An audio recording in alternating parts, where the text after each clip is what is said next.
know you mean everything to Christ, and Christ means everything to me. I called on the Lord. I said, man, Father, this is real. Will you watch over them? Will you raise them up to be strong? I'm just a man with flesh. This is what you called for in your scriptures. You said they wore studs and fringes, they got it on. You said they will follow the law, they doing it. You said under YAHANNA they ought to love one another, and they doing it.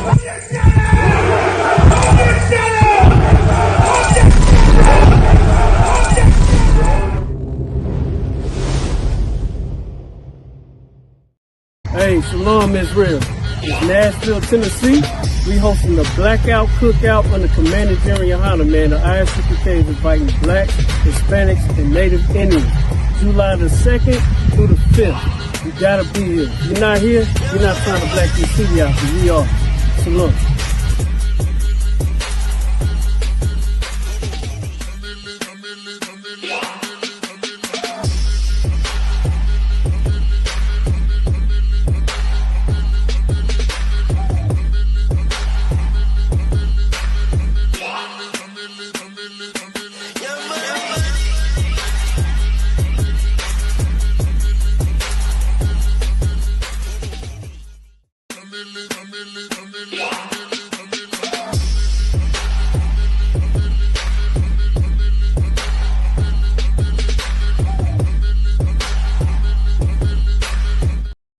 Commander General YAHANNA here, I.S.U.P.K, the original I.S.U.P.K, 1969, Body of Christ. Here's what I want to tell you, man. Now, I want you to think about something for a minute.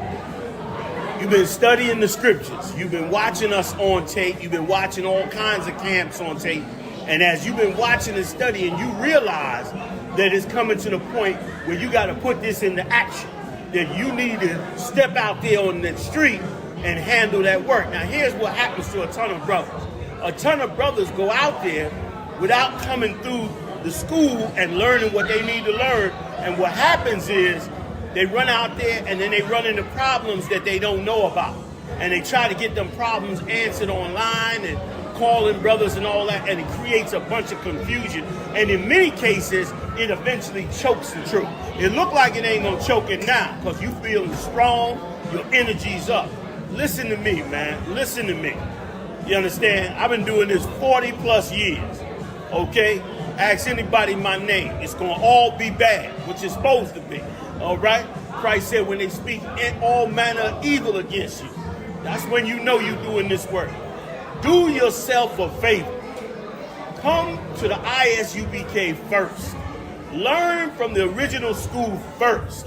Even if you think it's too militant or too this, too that, don't let anything block you from getting the pure knowledge first, straight from I.S.U.P.K. I'm saying this out of love because I'm seeing too many brothers fall. They're getting up under cats, they're getting with their clique.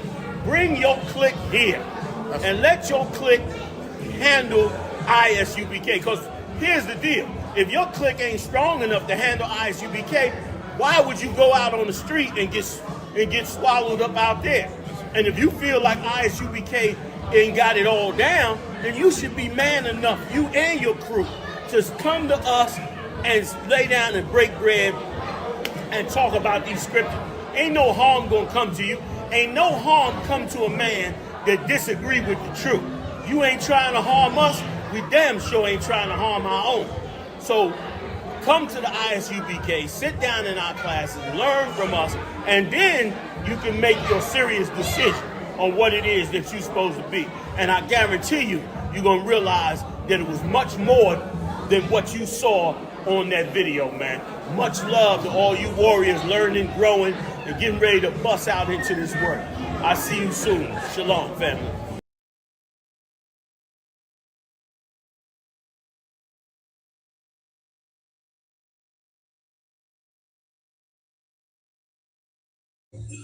Hey, Shalom, y'all, this is Police Officer 1000 with Thumb Yard. I'm here with this sister. What's your name? Hi, my name is Crystal. All right, the lovely Crystal. Now, I want to ask you, right? Do you feel like in 2026, black people are truly free? Honestly, no, I don't think that we're truly free. I think that we have the ideology of being free, but it's like when you have a dog in the backyard, they think they're free, they're running free, but there's a fence around it, so you have your parameters. Excellent answer. You heard about the Carmelo Anthony verdict, right? What? Damn, sis, where you been at? What rock you been on? All right, so I'll break it down to you. Recently, right, a brother got convicted for murder. He in jail for 35 years to life. You know what I mean? But all the brother did was defending himself against two white boys that tried to attack him. I know what you're talking about. He was wrongfully. Right. When all he did was defending himself in a state that allows you to, stand your ground. They found him guilty. Gave him 35 years, sis. How you feel about that? Again, another thing of something that somebody else of a different complexion, of a different background could do, you can't really do, and it's just sad. It's really sad for us.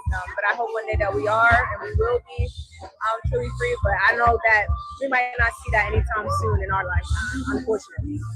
Hey, man, ain't too far to grasp, but okay. So to prevent things like that, right?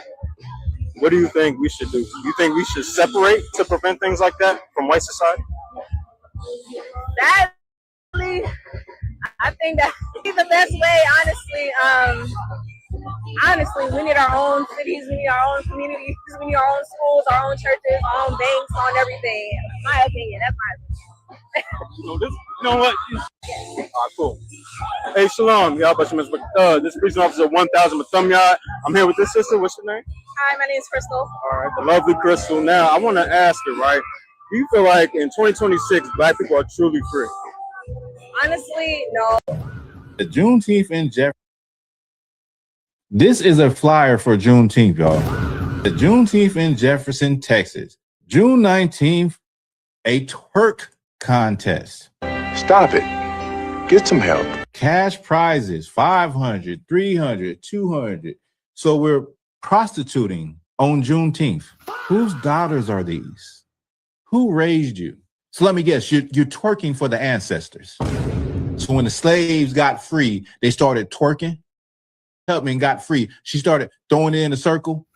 Are y'all effing serious? It's like a lot of y'all, your brain is in your ass. And that's all y'all can think of.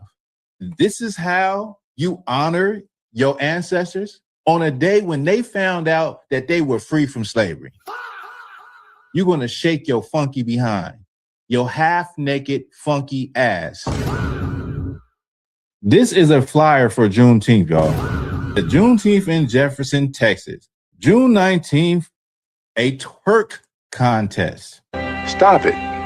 Get some help. Cash prizes, 500, 300, 200. So we're prostituting on Juneteenth. Whose daughters are these? Who raised you? So let me guess, you're twerking for the ancestors. So when the slaves got free, they started twerking. When Harriet Tubman got free, she started throwing it in a circle. Are y'all effing serious? It's like a lot of y'all, your brain is in your ass.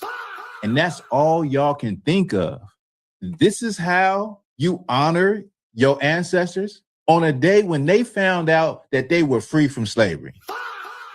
You're going to shake your funky behind, your half-naked funky ass.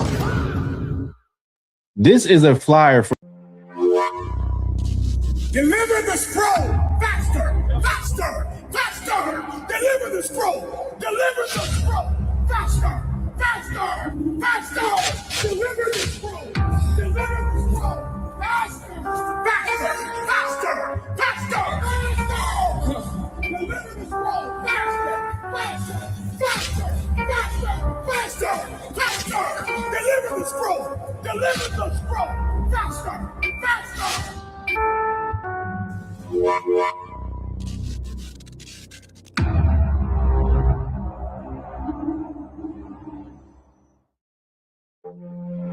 Hey, Shalom, Israel. Nashville, Tennessee.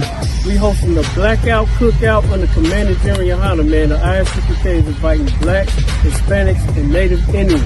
July the 2nd through the 5th. You gotta be here. If you're not here, you're not trying to black this city out, because we are. Salute.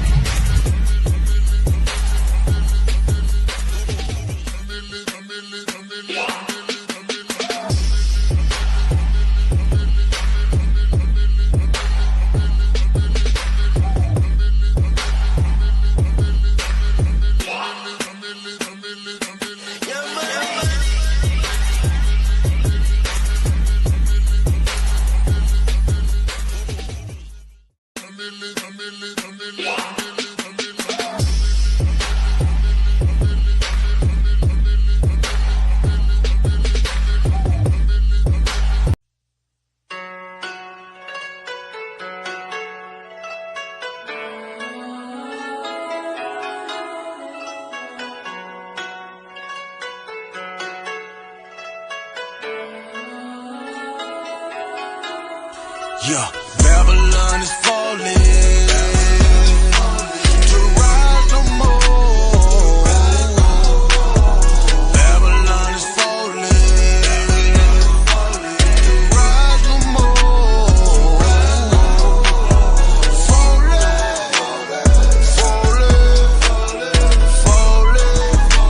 to rise no more.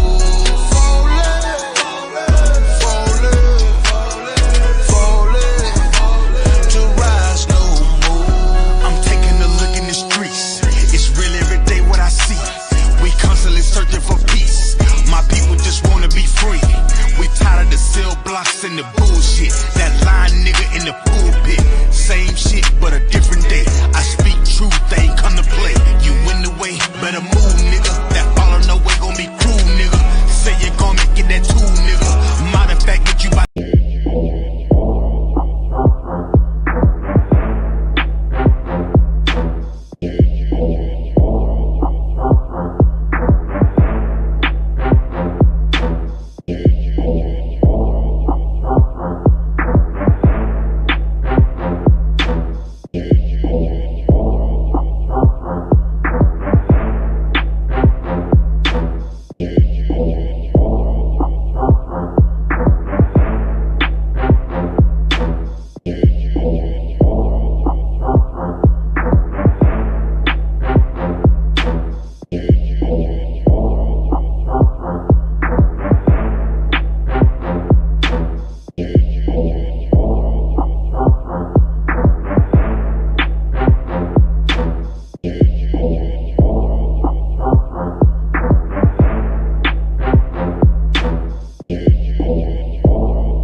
because I know you mean everything to Christ.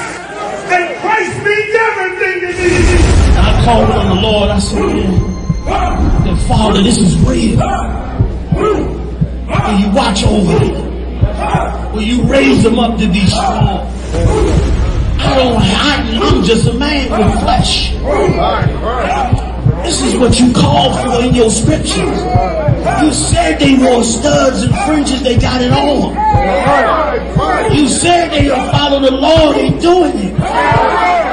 You said under YAHANNA they ought to love one another, and they doing it.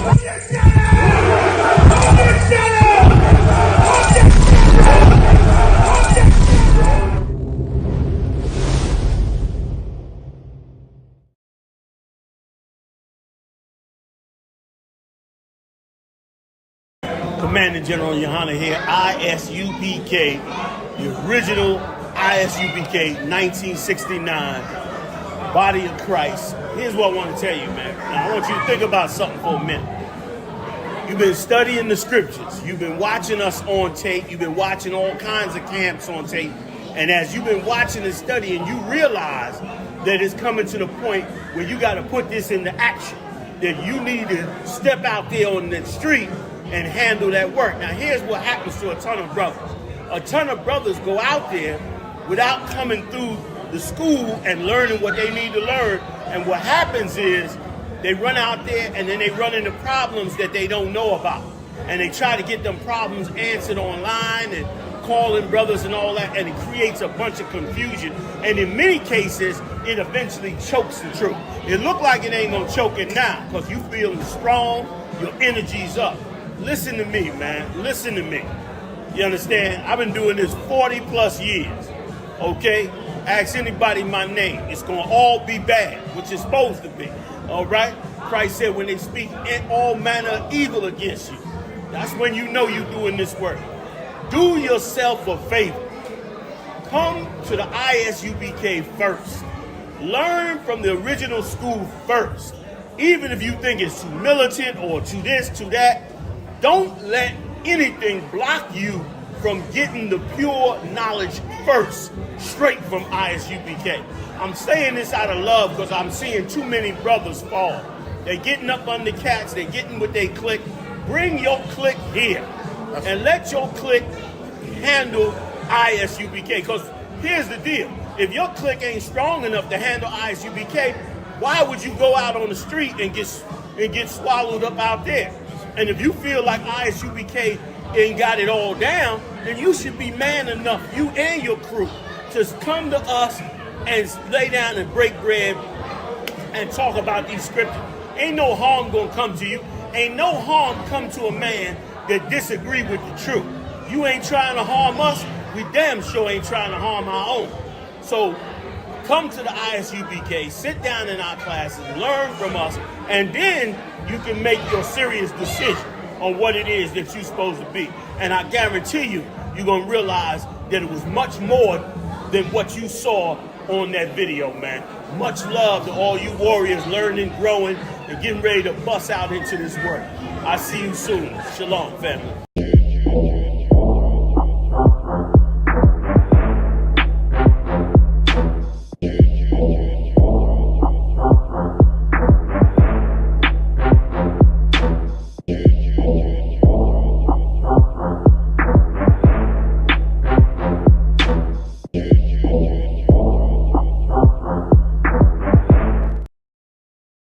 Is because you have a preconceived notion of what this verse is saying. This verse is differentiating a child of the flesh from a child of the promise. That's what you're reading about. Because you have other children who came from Abraham and Isaac. But from Abraham, how many physical sons, fleshly sons did Abraham have? How many? Yes. I believe 1. Wait, no, sorry, 2. My bad. No. He had 8. All those children, who did the promise go to? To Isaac. Right.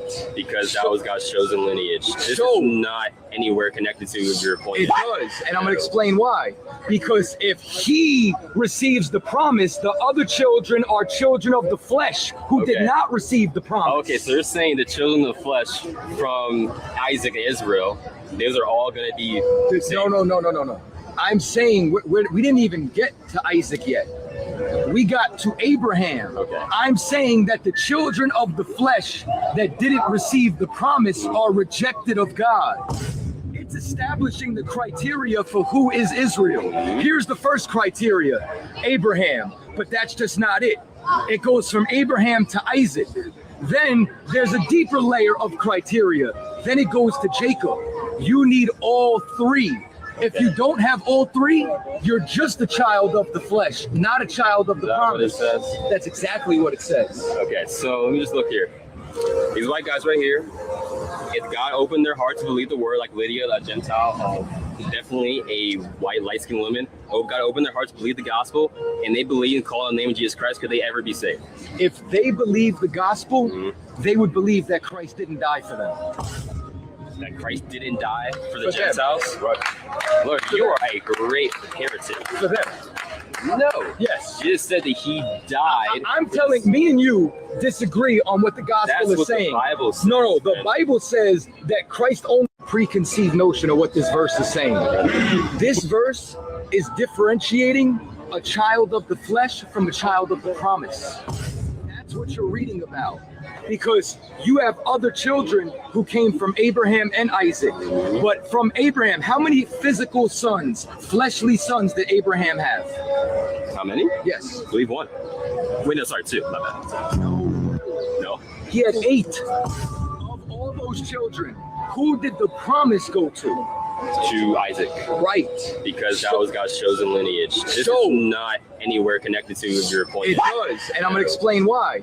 Because if he receives the promise, the other children are children of the flesh who did not receive the promise. Okay, so they're saying the children of the flesh from Isaac and Israel, those are all going to be... No. I'm saying we didn't even get to Isaac yet.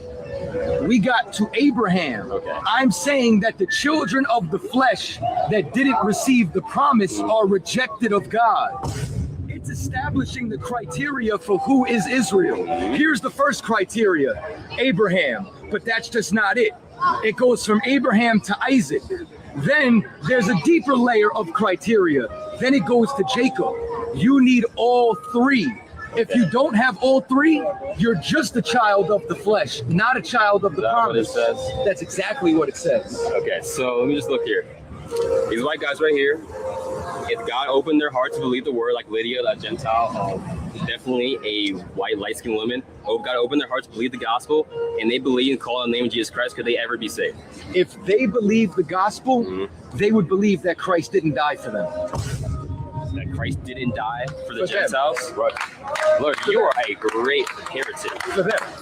No. Yes. You just said that he died. I'm telling, me and you disagree on what the gospel is saying. The Bible says. No, the Bible says that Christ only died for Israel.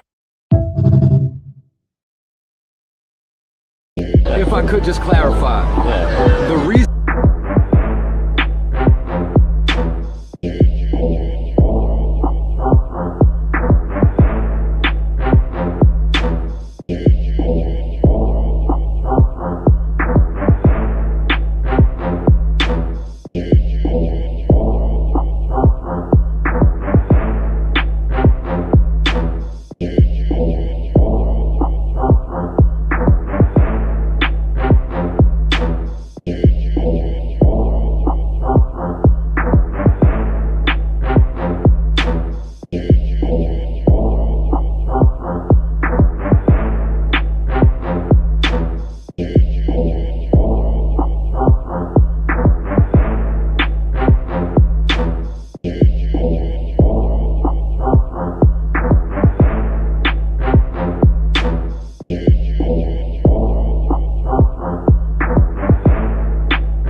nobody selling you crack. You know why?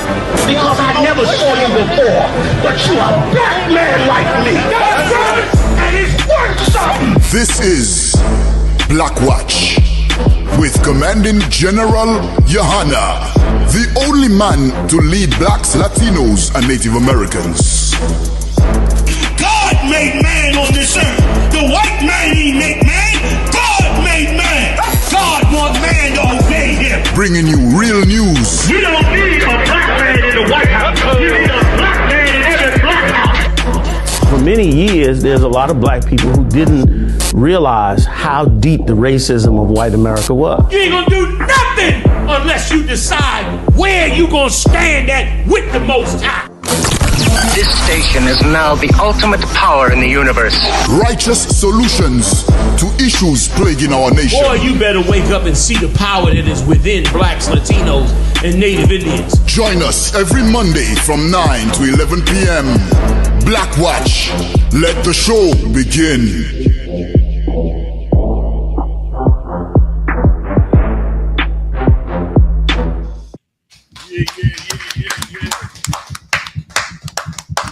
What's going on, fam? I.S.U.P.K.com is the website.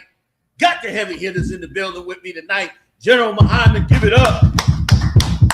General Muhammad, General Muhammad looking dread.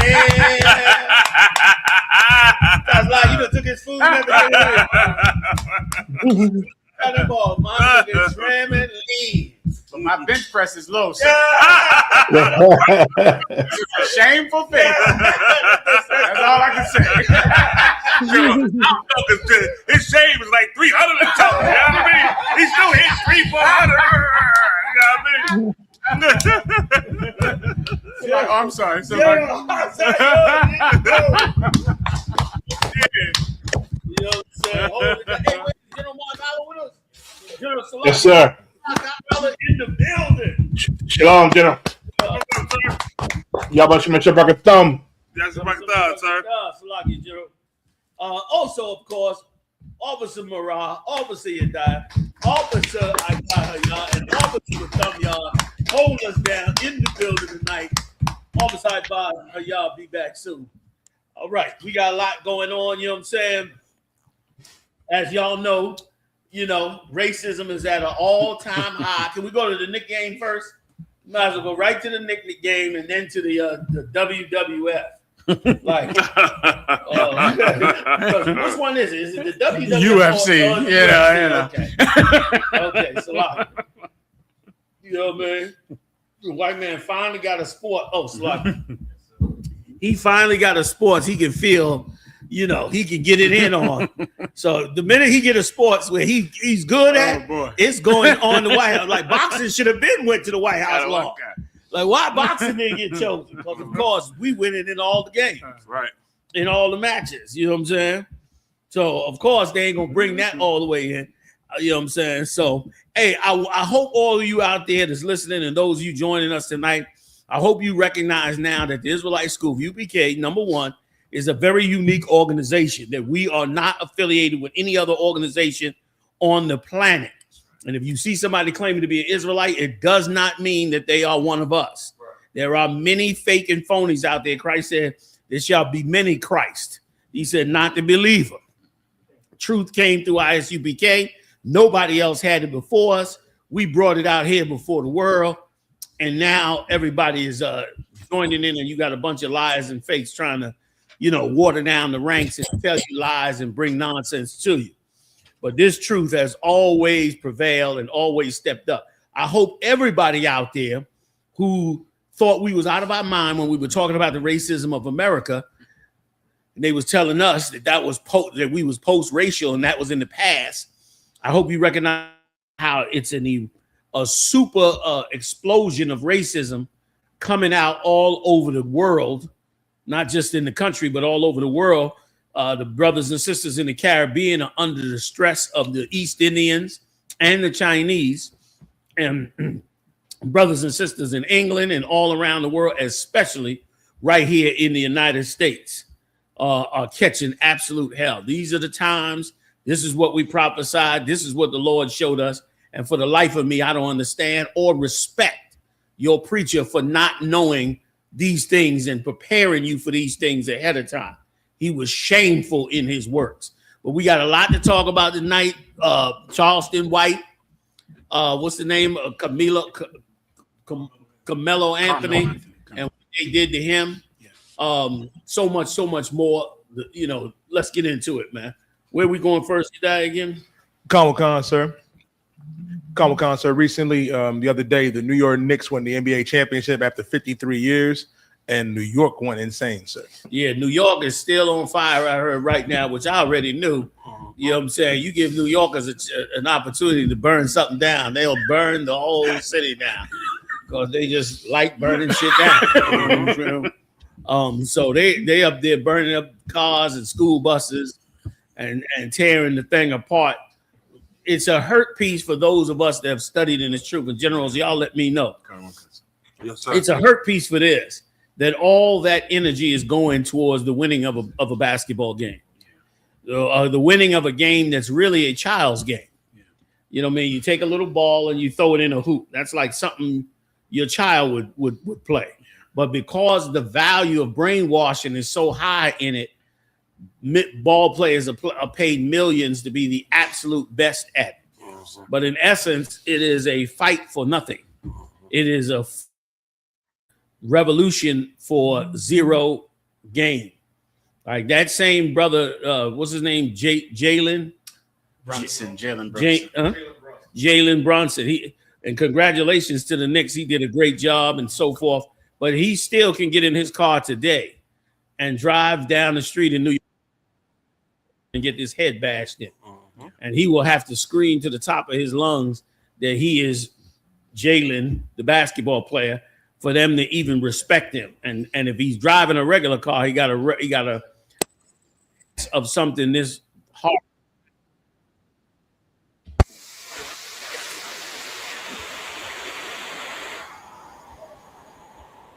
I mean, there they go. They tearing up a school bus. You understand? Like this is really pain for what we've gone through, but not pain in the right direction. Y'all want to chime in? Anybody want to jump in? House, please. General, if I could, very similar to back during the Roman times when there was a lot of death and murder and mourning and a lot of different things going on with them plagues they had down there. But instead, they gave them what? The Colosseums. And them Colosseums, they gave them the gladiators. And all that hoop and hoopla, the gladiators, the death and the killing, took their mind off of everyday problems. Took the mind off the poverty, the degradation, you know what I mean, that they had to go through living in Rome. Similar things, so the same thing. If I could, sir. General Mayak, did you have anything you wanted to say? No. I was just saying the general was going in and out. Audio was bad, but it sounds good now. Okay, we'll work on it. Okay, so you want to try it again? No. Okay, so and let me tell you, I know, okay, right? When you don't have anything else in your life but sports, and as you know, Commander General YAHANNA, I remember coming into the truth, and brothers always looked down on any Jake in the world wearing a baseball hat and a jersey every day. Right. It was like they were children, and we came into One West, and we dressed like men. Right. We didn't dress like little kids about to play a game every day. And if you're in the world and all you have in your life as a man is sports, the most damaging thing in the world could be this feeling, the feeling of unity in your city when you win a championship. Like that feeling of we are all unified, that is a consolation prize that you cannot accept if you actually want to really win. Like think about, okay, we as Blacks and Latinos, all we have is sports and music. So there are things that happen in life that make us think, New York is one. New York is unified. The Jewish people, the Arabs, the Puerto Ricans, the Dominicans. This is the first time that all of New York City is unified. So I love it because feeling good and expecting, to kind of share this. When the Knicks win. But brother, if you don't reject that, you'll never feel equality in real estate. You'll never feel equality in the banking system. You'll never feel equality on Wall Street. You'll never feel equality in government. You'll never feel equality in Manhattan. You'll never feel equality in Westchester County. In the courthouse. In the courthouse. In the jail. In the jailhouse. You're so right. It's like a feeling that we get to enjoy once a year, right? When the parade comes. Right.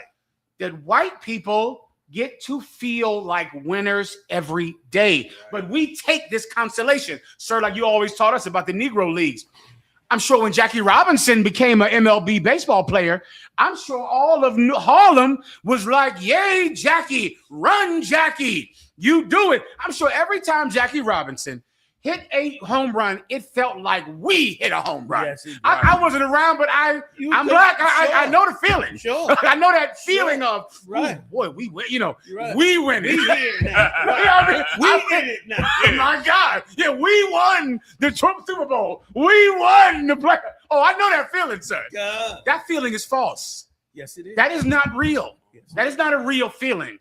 It is the consolation prize of a loser. That's right. And brother, I counsel people all day under your command, Commander General YAHANNA. And I have to counsel so many people about not taking a loser's prize. Yeah. Like it's like a, I'll give you loser's prize. I could have graduated if I would have stayed in. You heard that before, right? Yes, I dropped out, but really, if I would have stayed in, I could have got a straight A's. I could have become this. Oh, you could have? Okay, well, good. Where's the diploma for could-haves? Right. Right, but you ain't right, but I hear it all the time. Well, I could have. If I would have just did that, I would have got signed. Mm-hmm. They was gonna sign me to the record contract.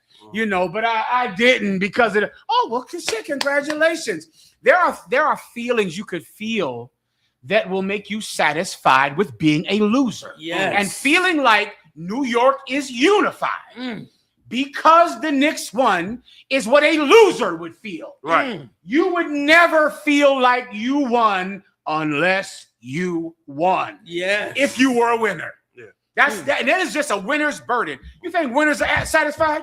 Ain't no winner satisfied. It's like living a perpetual life of unsatisfaction because there are enemies still breathing. Yeah. Because you don't have everything you want. Yeah. You just constantly live like, no, that ain't winning. No, that's not winning. No, I haven't won. But right now, there are people in New York living in tenements and being beat up by the cops and living in poverty that think they're unified with Jewish people in Manhattan tonight. Mm. You are a loser. You're taking a consolation prize. You've got to reject it. And this is hard. But this is something I learned from you, sir. It's like a feeling of I'm not taking the bribe. Yeah. I'm just not. I'm not going to be satisfied. I'm not going to appreciate it. Even that feeling of, appreciate. No. I don't appreciate anything at all that is not absolute total victory, which means my people are no longer dancing in the street next to rich white people. Right. My people are the rich people. Yeah. Like that would be winning. But anything else than that is not enough. Go ahead, Maya. Salah. No, I was just agreeing, General. That's right. Like that is so right. And let me tell you something. And it is exactly what Yahawashi wanted us to do. Like he did not want us to take the consolation prize. Like he wanted Peter and them, brother, to carry that torch right where the hell it needed to go. And it's so heavy what you're saying, because I always go back to Egypt with stuff like that. Those Sadducees, those taskmasters in Egypt were angry with Moses because, again, they were going to take that consolation prize. They would have took a little happiness, a little wealth, a few dollars, you understand, and everybody else continue and make the Pharaoh, feel great. It's worse under Trump because Trump is a negotiator. Trump will give a slave a few dollars if it means he win the whole pie. And you so-called, a lot of you brothers out there that's up in this world, that's in those arenas for a few dollars. That old Stephen A. Smith, I don't know how black people have allowed him to continue. I don't understand how they haven't gone to the. I turned him on the other day. I was shocked. I turned him on. He said Kamala Anthony definitely murdered the cat Metcalf. I saw it on tape. I said, who the fuck is this? I see he got on there and said he deserved to go to jail. He said he definitely murdered him. That's what he said. He definitely murdered him. I couldn't believe it. And here's the thing. That black people, black people, Latino people, you should wake up on. We have gone through hundreds and hundreds of years of injustice. from slavery. I mean, if you was around in the 80s and you watched the white man lock up thousands of, I mean, damn near he wiped out the neighborhoods with locking brothers up in jail in the 80s.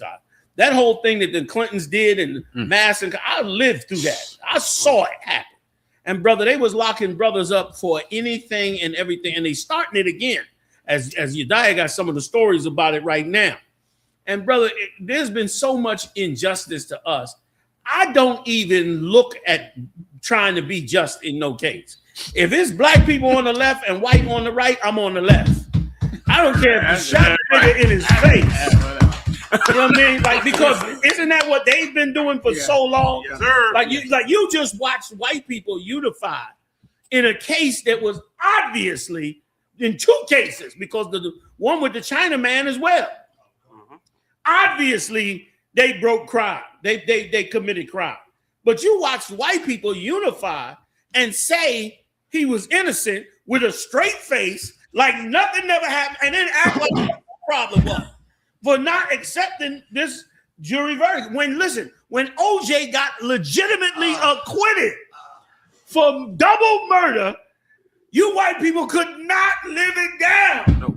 Chased him around, sent him back to jail. When he got back out of jail, still tried to chase him down again. Like they don't accept that it's not their verdict. They don't care about justice. You the only fool who care about justice. Right. You caring about, fair play and justice and all that dumb shit. It ain't dumb shit. It's right before the throne of the Most High. But remember what the scripture said. The scripture said the books was open and the judgment was set. The judgment, he done already broke enough crimes where any crime you break, it don't match them crimes. You know what I'm saying? Like, so what a black man get off? You done murdered hundreds of thousands of them before. And we don't have that sense of us. And we better get it quick, because the extermination button, brother, is being rolled out every day. That's the extermination button, the judgment button, the judgment from them. I mean, these two cases were clearly them sending a signal. Yeah. That we are totally against blacks. We are totally against you. We want to wipe you out. That the signal is clear. And I mean, the Lord knows we suffer. What black people should be doing and looking at, every other ethnic group that lives in the United States, every last dollar of their wealth belongs to you. That's right. Remember, it was only white people here and black people here. And there was a little bit of Chinese here. Okay, that was it. The Japanese came a little later on. So did all the other white tribes came later on. Turn of the century, when they decided to do Reconstruction, is when they brought in all the other white groups, turn of the century, and made them prosper. Then they brought in the East Indians, the Arabs. They made America a land where everybody could prosper off of the portion of America that belonged to black people. They decided black people was just not going to get it, that you were not going to get a portion of it. They were going to give it to the other nation. Why you think America's a melting pot? They're a melting pot because everybody got your portion of the money. I'm not saying you were supposed to have the white man's portion, because he's the white man and it's his empire and you are in his captivity. And you were rightfully to put in there because the Lord put you in there. But he was not supposed to take your portion. He wasn't supposed to take your portion of the wealth of the greatness of the empire. You should be just as powerful as white people, as white people are in this country right now. Instead, he made all the other nations wealthy, thinking he could bribe them into letting him rule their countries. And now they're going to turn on him. And now it's going back the other way, man. Wake up, man. Wake up, Salaki. And if I could piggyback off you, General, everything you were saying, even with that Chud builder, I think that was his name, Chud the builder, he gets locked up. And white people, they don't sit and say, well, he was saying rough things toward those people. He was saying that. This is my side, my people, and I'm on this side, and I don't give a damn about that other side. And they flooded him with money. All that money they sent to him, like they show us time and time again with those type of things. People kill us and get arrested, and they didn't raise $500,000. A white woman was speaking rough, calling a little boy nigger at the playground. She gets arrested, you know, for hate crimes against a minor, and they flooding her flooding her with money for her defense, a ton of money, showing us time and time again they ain't living off of justice or what's right and what's fair. They living off of these is my people. I'm gonna stand with them. The hell with y'all. The hell with y'all. We gonna be behind our clan, our tribe, our culture, our people, and F y'all. You know what I'm saying? And black people, we still trying to kiss these people. You know what I'm saying? Like we constantly trying to tame a snake. You know what I'm saying? It's like we fighting a fight and we tie our own hands behind our back in this fight. You know what I'm saying? Like we got to be moral and fair and well, I really looked at the case and you know the white boy was doing this and Carmelo he was all that, man. It's your people, stand with them. They showing you how they roll. We got to roll the same way, man. It's that damn church.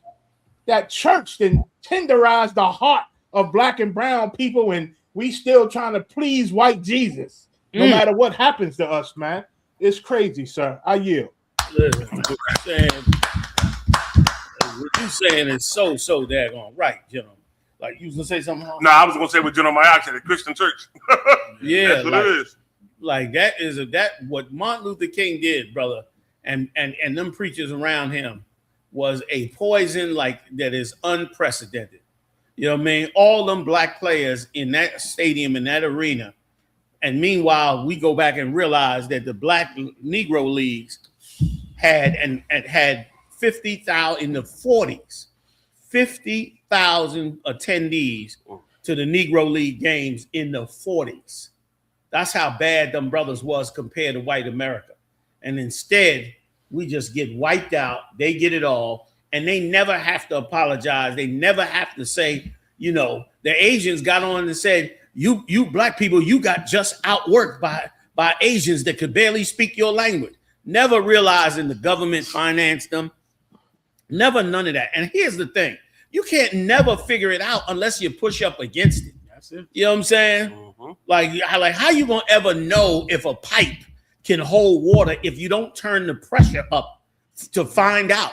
You'll never know, and it'll burst at the wrong time. Like black people, you don't never push back against their white racism and seek your own so that you can know whether or not this is really something that we should be on top of, or should we become liberal and down with them? Where's the stats? Where's the black think tanks at? Where are they? Where are the lawyers with the prominent record for totally going up against white America? Where are they at?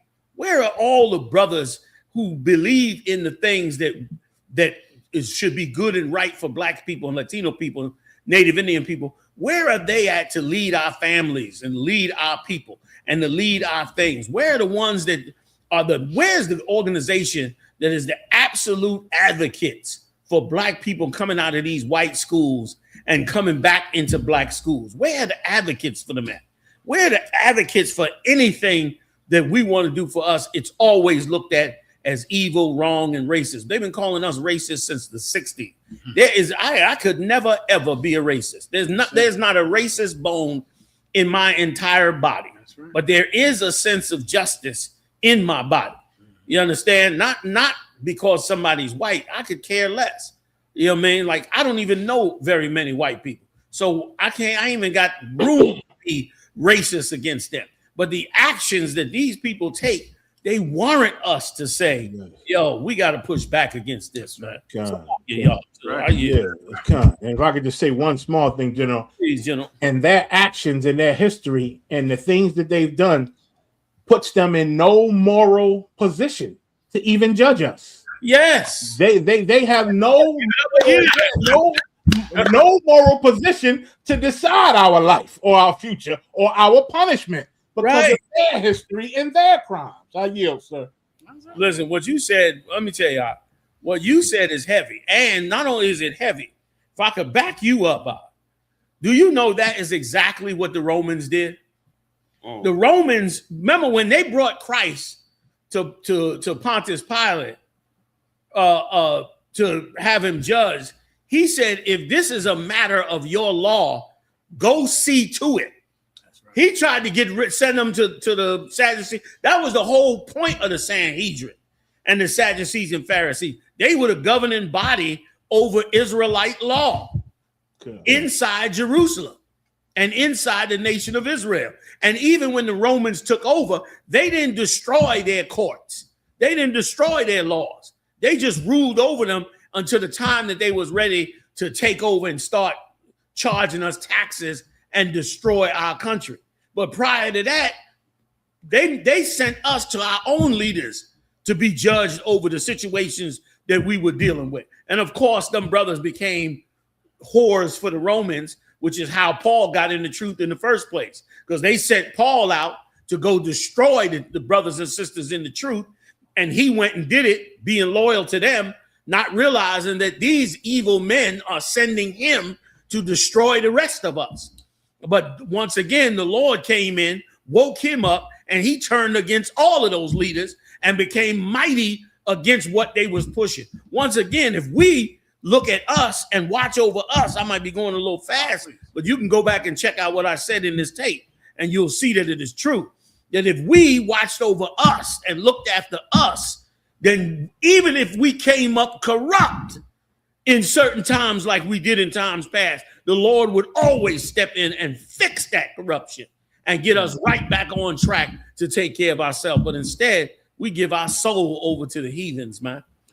Man, I yield. Salaki. So Maya, what you were saying is 100% right. They're not in no position to judge us. They ain't in no position to lay out punishments to us.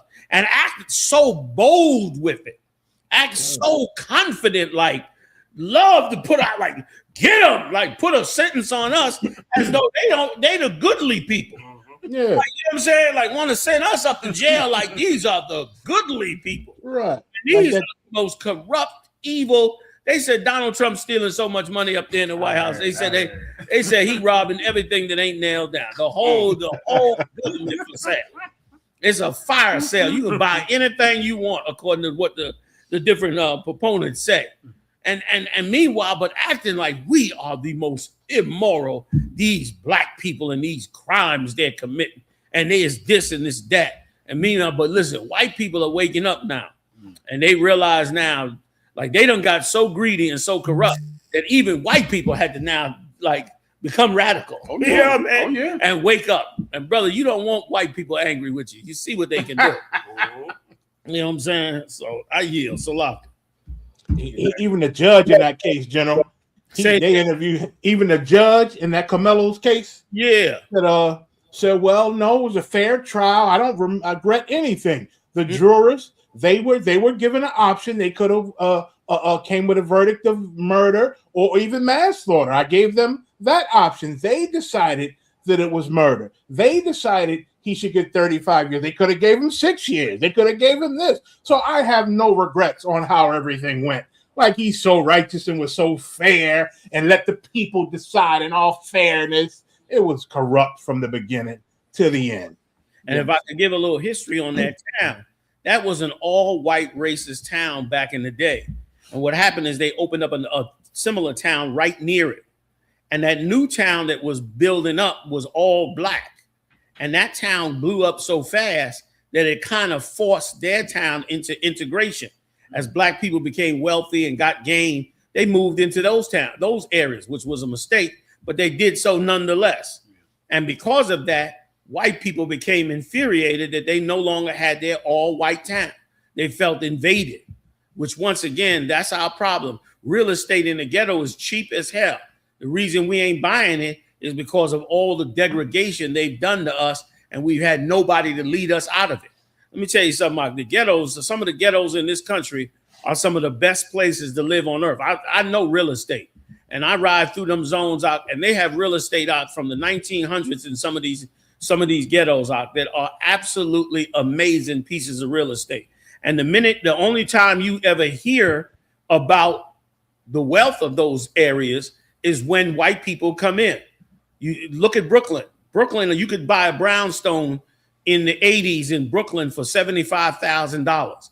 A brownstone in Brooklyn now is $4 million and up. That same brownstone. And you got it for $75,000 back then with 12 rooms and all kinds of you had everything that you needed in there. And the same in other cities. You know what I mean? New York City was another one. Brooklyn was one. There's a ton of them. I can't think of them all off the top of my head, but many, many cities where the city was poor, the city is struggling, but it's doing that because once again, they've poured the drugs in. They've destroyed the politicians. They've wiped out the leaders. And then once it's destroyed enough, then they'll come in and buy the real estate up. Let me tell you, I went out in Chicago. I forget the name of this area, but it's an area where it has a beach. I keep forgetting the name. Anybody in the chat room know it? Let me know. I know some Chicago brothers and sisters probably in the room. And they have an area in Chicago I believe it's on the south side as well. There's out by a beach. You remember mine when we went out there to the beach that time. We had the barbecue. Brothers brought us out there. Right. Big shout out to Captain Mount Quad and them. And I was shocked when I saw this area because this area had like many mansions that were like worth nothing at this time. And it was right off the beach. It was beachfront property with houses that were destroyed right off the edge of the beach. Somebody said 63rd Street. I don't know, Charles 74. I'm not sure. Hyde Park. It wasn't Hyde Park. Hyde Park was always a wealthy area. I'm saying this is right off of the beach. Go ahead, Slocky, sir. General Kabbalah Mob said Rainbow Beach. Is it Rainbow Beach? I don't know. Q says Rainbow Beach. I don't know the name of the area, but I know that we used to go down to that area. We went down to that area a couple of times right off the beach. I know that when you're on the beach, you could see from the beach, you could see the entire downtown Chicago skyline. That might narrow it down. Q says 77th Street. That sounds right, Q. I don't know. That sounds right. You could see the entire Chicago skyline off of that street. Now, those houses was worth nothing because it was poor, ghetto, and violent. And sure enough, the minute white people decided they wanted to get hold of it, those houses now are rising in price expeditiously. All those areas you done read about, 63rd Street, where all these gangs is at, they have some of the most beautiful brownstones in those areas. Beautiful brownstone, 50,000, 40,000. That's how cheap the brownstones are. But just give them about 2 seconds, and you'll see white people start to move in, and those brownstones will be $2 and $3 million a piece. When the ghetto could be the best place in the world, there's no need for us to chase them in their world. The need we have is to fix us. Like, don't nobody want to raise their kids where you shooting over their kids' head. Right. Don't nobody want to raise their kids where you pouring drugs in their head. And that's not from us. That's from those that come in and destroy us and those that are weak enough to be bought in up under us. Bought in up under them, rather. Like, that's all it is. We don't need to pursue anything. We can't hand down no wealth because we can't keep our neighborhoods. We can't keep our neighborhoods because we don't know how to keep the CIA out of our neighborhoods from bringing in drugs and guns. If we knew how to do that, then you would be passing down wealth to your children all the time, because you get old and your real estate would go up and you pass it on to your kids and they'd have some wealth as well. But you can't do that, not with the way that they oppress us. And then after they oppress us and you lose everything, then they sell it all off to the Chinese and to the Arabs and everybody else. And then they turn around and come in the neighborhood, and they come in the neighborhood because the witchcraft is so good. And I'm not saying nobody should do this, but the witchcraft is so good in the black neighborhood that the Chinese restaurants never get harmed. The Arab stores never get harmed. The wig stores never get harmed. They might have a fight or skirmish. The nail shops never get messed up. But let you open up a restaurant in the hood. Let you open up a fast food joint in the hood. You're going to be robbed before the week is out. Because the demons that's on our people will take them right to your spot and nobody else's. Brother, and the only way you fix that is strong leadership. Like you go like Jehu did and go kill Jehu threw a party. It's in the scriptures. You can look it up. Jehu eradicated homosexuality overnight. He told all the gay men in the city, man, listen, I'm going to have me a gay party. Everybody was upset with him. Jehu threw a big party, brought them all up in the room. Get me right. Locked the door and killed every sodomite in the entire city. I'm not telling nobody to do that. All right, that's not what I'm saying. My point is that they eradicated these things so that they would have the decent place for our people to raise their children, man, and do something with. And we need to get back to that. And it's not that hard. You just got to get the brainwashing off you. Salak and I yield. Damn right. Yeah, man. Colonel Khan, sir. Watermelon felon. Austin Metcalf's father unleashes racist tirade at Carmelo Anthony's family. Hours later, Anthony's new fundraiser faces a new setback. A connecting story with this, sir, was that it also says that Charleston White withdraws support for Carmelo Anthony's father, slams him, and then says he'd rather help Austin Metcalf's dad. I mean, if y'all let me go, you know where I'm going with it. I think you should. Yo, Most High Christ. Listen, let me tell you something. Black people, Latino people, you should wake up, wake up, wake up. If Charleston White does not work for the United States government, then I will be highly surprised. Okay? First of all, it was reported, and we're going to find out how true this is. Yediah is going to let me know that he told the Carmelo family to trust white people, that they're going to do the right thing. Amazing. He told them to trust white people, that they're going to do the right thing, and don't worry about it if they dismiss black people off the jury. And these black people listen to this. I don't know how he became the spokesperson for the family. This idiot told them to do that. They did it. Got an all-white jury and sent their son to prison for 35 years. Like, why would you do that? Why would you do that in a town full of racism with a racially charged case? Why wouldn't you trust your people? This idiot told them to trust the white man. In all that he's done, we should trust him in a case with your son could go to prison for decades. Charleston White is a fucking idiot. That's right. And anybody listening to that fucking idiot is just making a mess of their life. You understand? And let me tell you something else too. Now, I don't know this for sure, but I do know how Esau works. And I've had to battle many situations where he brought in some evil to destroy black people. And Charleston White fits the textbook description of a COINTELPRO officer or a COINTELPRO asset. He comes in, he talks fiery, he talks like he's pro-black and everything wrong with what's black. And when the time comes, he turns the tables and undermines the very people he's supposed to stand for. Nobody should be listening to this fool, man. Nobody at all should be. And once again, it should be a lesson for you. It should be a lesson for you. Who you put in charge is who you gonna suffer under if they are wrong. You better go get people who you know are seasoned in what they do. Oh man, I would have loved to have sent some officers down there to his family and tell them, do not let them take any black people off of that jury. Like with black people on that jury, black people would have known that when he went under that tent and them white boys came up under that tent and tried to harass him, and witnesses said that they swung on him and his brother or his friend, black people would have known automatically what that was. But of course, white people, they look at that as, well, they just joshing around until he pulled out a knife. Or they just being boys. Boys will be boys. Right. Boys will be boys until he pulled the knife out. But instead, this weasel goes down there. I can't believe people listen to this guy. Went down there and they believed him when he said, trust in white people. White people gonna do the right thing. In the wake of Donald Trump, in the wake of white racist America, you gonna sit up there and tell him that? Somebody had to send him.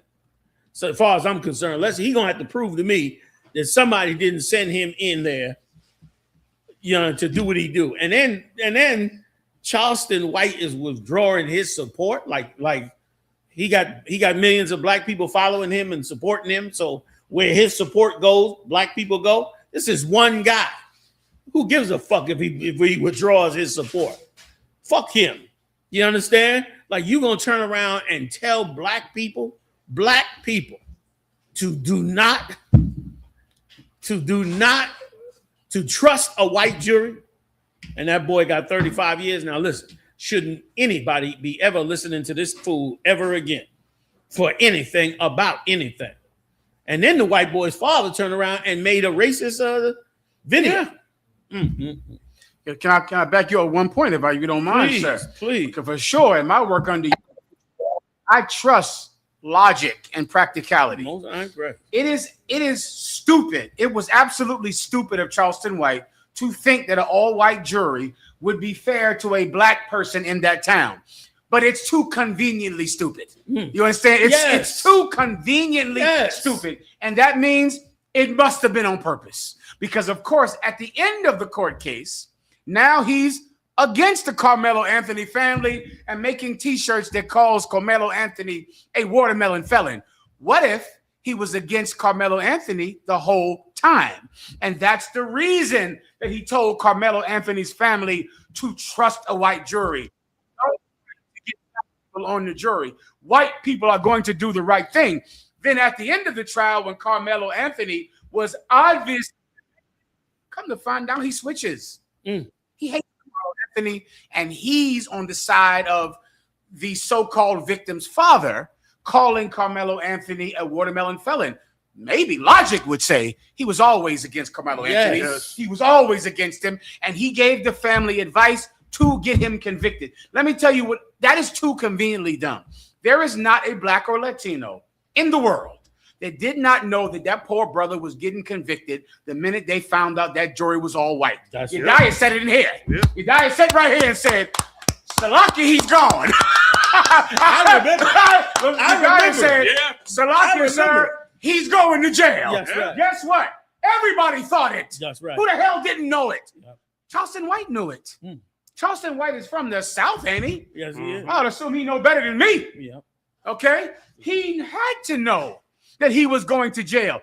Anyone in the planet that does not know that if you do not use race to win a court case, then you don't understand court. Right. And you have no concept of it. Right. Even the concept in court, sir, where they say a jury of his peers. Yes. We are not peers with white people. No, we are not. They are. Why? Because they haven't been harassed by the cops. Right. They haven't been kicked out of Chinese restaurants. They haven't lived under oppression. They haven't felt like strangers in a country that they built. Right. We're not their peers, so they can't understand. The whole concept of jury of your peers is to say, well, the king might not understand what we're going through, but I'm going to pick someone from among my class. Right. They know what I'm going through. Boom. So then there'll be an expectation of fairness.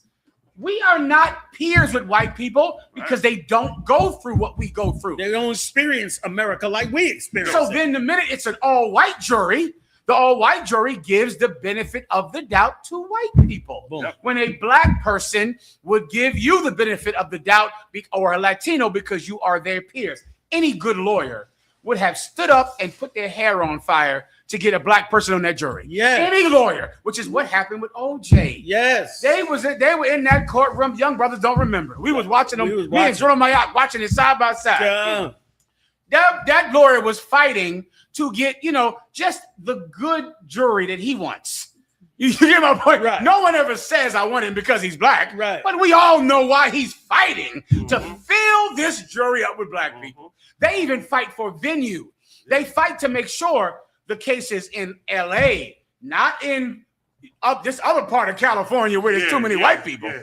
You get my point? They fight for, let's get this case in the ghetto. Yes. That's why Esau always wants change of venue. Yes. What that's the point of change of venue. Yes. You know what I mean? To get it in the white, when a cop kills a black boy in the city, they want change of venue immediately. To get it in the white, they want it in Simi Valley so that the white jury will be on the table and will acquit the cops. How the hell you think they get off all the time? Yes, sir. Like Chauvin would have got off if they had changed the venue. Yes, he would have. He would have got off if they changed the venue, man. Like, it is ridiculous. Listen, any good lawyer worth his salt would have been fighting to get black mothers on that jury. Yes. He would have known if he got two black mothers, at least two, He know he'd have had a 50% shot that one of them would hold out and call that boy not guilty. He knew it. But meanwhile, you know, he had some white racist jury. The fix was already in. And let me tell you something. The fix is in because they really want us to riot and to burn down the place so that Donald Trump can declare martial law and that he don't got to get kicked the hell out of office at his time. But we're not going to fall for that foolishness, man. We don't have to protest. All we got to do is change our change our our operators. I was about to say something else. Change out the way we operate in this society. We change how we think and how we operate in society. We'll fix more problems than we will ever trying to riot and throw Molotov cocktails at police officers. You know what I mean? Anybody thinking that way is not thinking clearly. You should prepare for those kind of days when they want to attack us. But you should not be trying to create those kind of days because it will do us no good. You know what will do us some good? Don't buy no more Chinese food. That'll do us some good. You know what I'm saying? Let me tell you something. Like I saw a video. I don't know why I did not keep this video. I'm gonna see if I have this video. I'm gonna give it to you, Dad. Let me tell you something. I watched a video this weekend of a black girl, and she had a nail salon where she does nails. She's black, and she had this nail salon for years. And because of somebody, Bayana, you saw it as well. Tell me y'all saw it. And she said, she was on the internet and saying, hey, people, please, I need another nail tech. I need another nail tech. My business is blowing up. I'm doing so good. I thank God. I thank God. Because of what happened with the Chinese nail salon, her business was exploding. And she was calling for another nail tech. And for the life of me, I wish black people could see that is the formula of success. The formula for the success is we don't go to no more of their nail salons. Now every sister needing a business can now go get a nail salon. And let me tell you something else too, Al. Like immigrants don't speak good English for a reason. They don't speak good English because they don't have to. It's as simple as that. Yeah. Like they don't speak good. They don't need a college. So many of us, you got to get a college degree to even function out here. When they have no degree, don't speak hardly no English, and they make thousands of dollars a day from your people. Now, if that money was among us, every black person is not going to be the smart ones. Smart ones should rise to the top and do what they have to do. The masses are farmers. It's in any country. Go to any country in the world.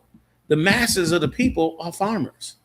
So what are our farmers going to do? Go get PhDs? They're not going to do that. So what happens to them if they can't farm? Meaning they can't produce something that makes money for them. Then they starve.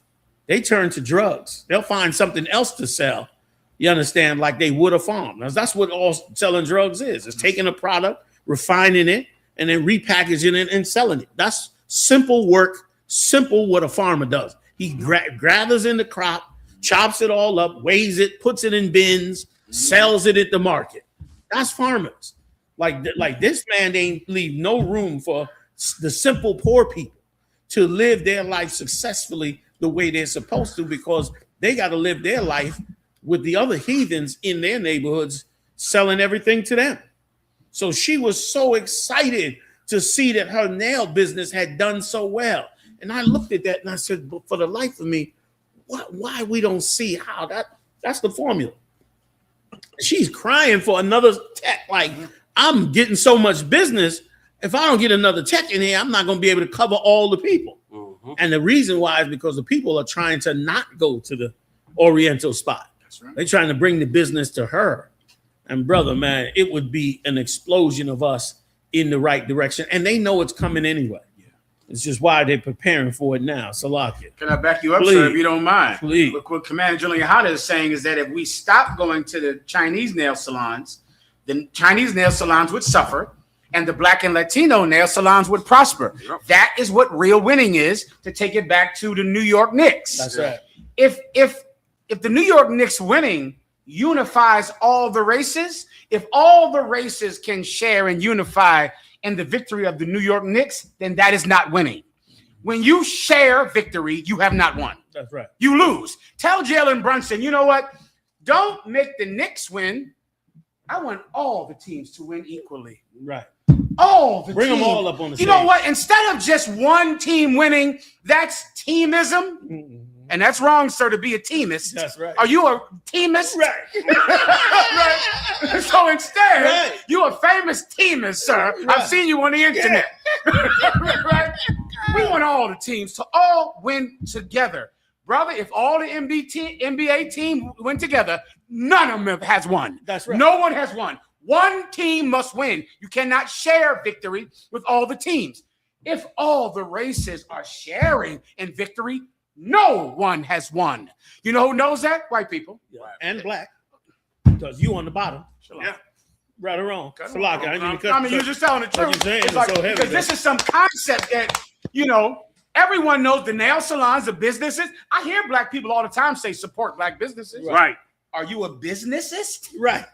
Is that what you're telling me to be? Right. Oh, wait, you want me to support black business? You are a businessist. Right. You want me to support a black. I'm not supporting black business. You know why? Because all businesses are equal, sir. Right. So I'm not going to support black. No, nobody wants to hear that shit, right? Exactly. Because that's stupid as hell. As hell. Because if I support all businesses, nobody's a yeah. man. What you So saying? how you gonna want? Yeah. How you gonna get me right? Good. So how you gonna want all nations to win and then expect to be a winner? Nobody wins. Right. Yes. You know what I mean? It's Like it's just just common logic. It's sense. just someone has to lose. So you have to make losers, or else you're the loser. That's what it is. That's If you're right. like, oh, New York is together, then you're a loser. Right. Then you're the loser because winning excludes the losers. Right. Yes, it does. God. Listen, it tell you that in the Constitution. It say all men are created equal, but even they know it ain't talking about all men. You know what I'm saying? Moab understands that more than ever because Moab. Hello. You all right, So like- Maya? Sorry, Maya. No sweat. It's like a general. Was you gonna say something, sir? Go ahead, Yadai. Oh, calm. On the Moab side of TikTok, sir, they see the sisters coming together with their nail salons and with the hairdressing, and Moab is losing their mind over the few sisters that are sticking together and coming up, sir. That Like is what you crazy. Calm. And here's what's amazing about it. On top to back you up, you die. They don't hire none of us. Nope. Like that's what's amazing. They sitting right in the middle of the hood and don't hire near one of us. You think they hire one for the English? Yes. Right. Yeah. Right. For the Yeah, negotiation. the translation? They don't hire none. Don't want nothing to do with you. Don't want a thing to do with you. And of course, you got the tape of her. Oh man, you got to play it after this. Like, let me tell you something. And don't care. Don't give a damn nothing. No apology for what they won't ever go. Excuse me. This is what I was talking about earlier about justice. They know that he chased that brother down and they murdered him. Right. But they will never side against their own. They will never say, black community, we was wrong. We sorry about that. What he did was wrong. He should have went to jail. We want to shut his store down. You will never hear them say that. You understand? About their businesses. But you sitting up there being a traitor every chance you get. Like, we gonna have to wake up that there is something called nations, and you part of one. And right now, yours is being destroyed. And unless you wake up and smell the coffee, they're gonna continue to destroy. And unless you stop whores, $2 shriveled up whores like Charleston White from doing the evil shit that he did to this brother's family, this will always continue, man. You need righteous leadership. Where was the Christian preachers at? Gone. Where was the black lawyers? Gone. You let Charleston White walk up in there and become the family advisor? Get the fuck out of here. That was somebody decided this was supposed to happen. Yeah. Somebody decided this is, and I ain't naive. I've been around. That's why I listen. Please. I talk now. I've been around. I done seen so many scams and schemes. I was there at the end of COINTELPRO. I saw them, how they operated, what they did, and the way they operated. And they got way, way better weapons and tools to do what they do now. Wake up, man. Wake up. It don't need to be no more black leaders, none of that. Come to find out, brother, if they come out, eventually it's going to come out, you know, all the black agents that are in hip hop. All the black, there's a ton of black agents in hip hop music. Tons of them. You know what I mean? That you think is rappers and superstars and this, brothers and sisters, and they straight up government agents working in the rap industry to help make sure that they coddle it in the direction they wanted it to be in to destroy our family. Like if you don't resist at all, then you won't even be able to build your family. Like, and it ain't even illegal to resist. It's not illegal to say we don't want to go through what we go through with these businesses because it doesn't benefit us. That's not illegal. It's not illegal to help yourself. You know what I'm saying? Ain't nobody telling you, the minute you see us, you quick to think we mean pick up a gun, get some ammo, and run out in the street. You already in the streets with guns, and you have no effect. The only effect you have on is those mothers crying at them funerals.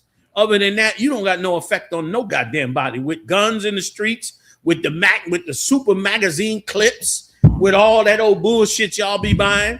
You understand? It's gonna that's never gonna work in the battlefield. Trust me. I've tested most of it. You understand? You're going to shoot your foot off before you do anything. Get stuck in the door jam, trying to go through a door. Get a cap in your ass because you done went through a door with some fancy gun shit and they got stuck in the door jam. You fucked up now. You don't know what to do. I'm sorry. You understand? You need to come into this high school UPK and get properly trained in what the hell you are doing. And so what we need to do is focus on how do we fix ourselves on a mass scale and do it quickly. How do we choose our leadership? How do we come together with that?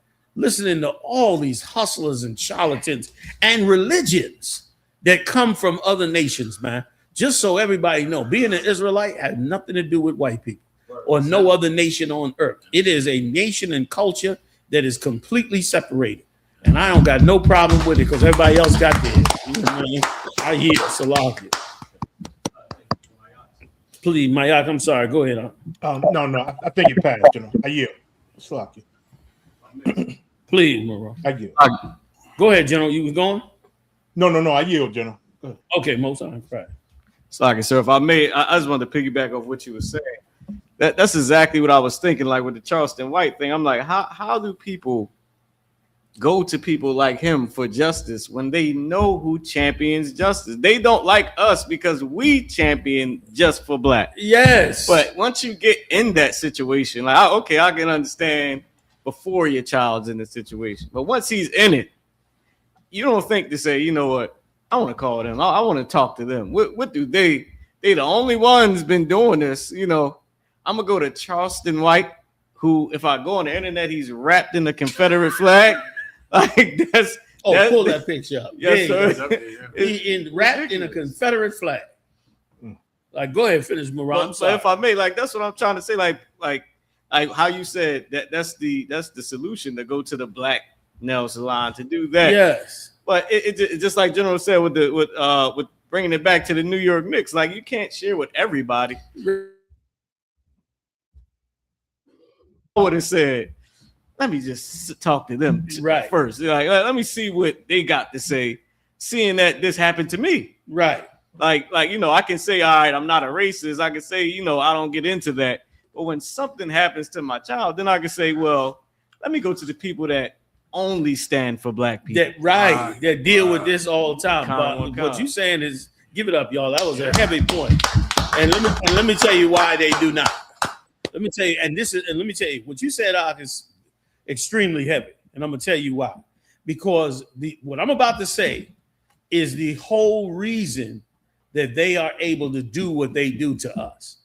Now, you end up in a situation, like you said, where your child is being dealt with in a racist situation and has defended themselves. And so now this has exploded into a racial incident.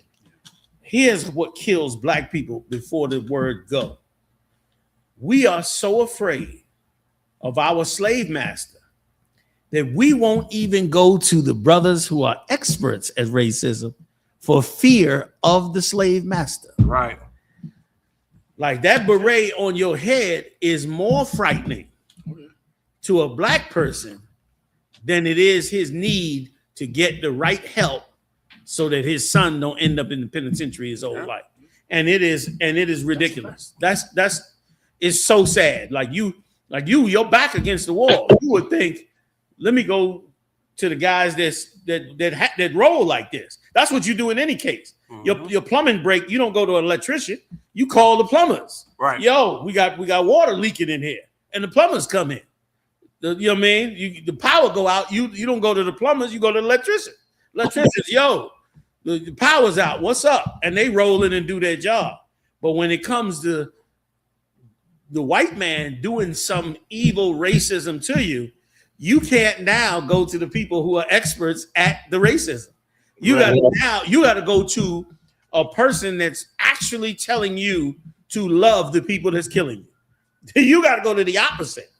You got to go to the opposite man, because in our brainwashed mind, the opposite man is the only one that can get the slave master to adhere to being in right justice, when it is a joke.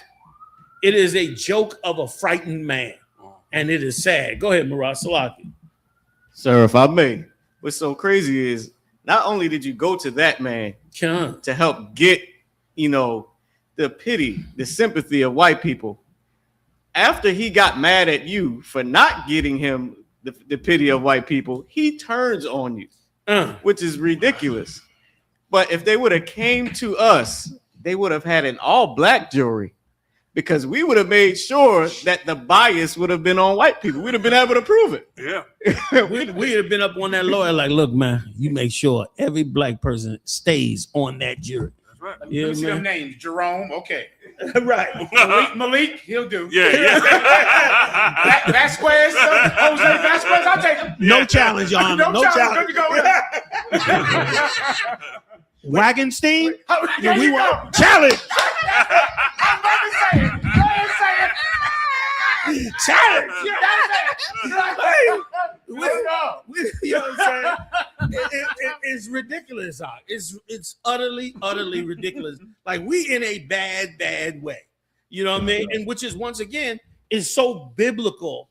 What you just brought out, Mariah, is so biblical in this respect, that it is exactly what we did when it came to Moses. The scripture said Moses went to them, but for what he say, the heart, no. Because get me that scripture, you die, please. This scripture he's getting ready to pull his nuclear.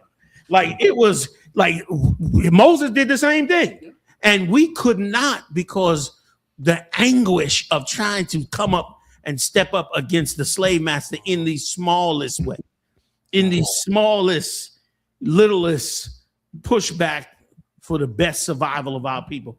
We refuse to do it.